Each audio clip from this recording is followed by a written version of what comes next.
অসমবাসী ৰাইজ আজি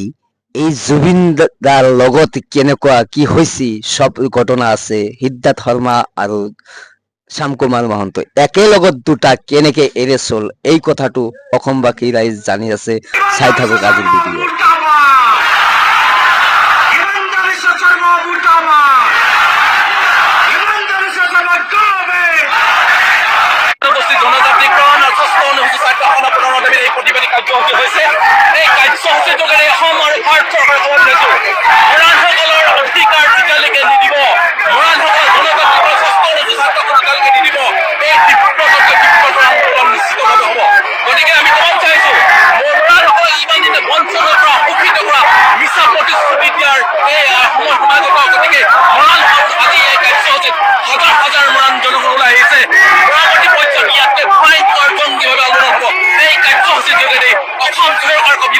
ভাৰত চৰকাৰ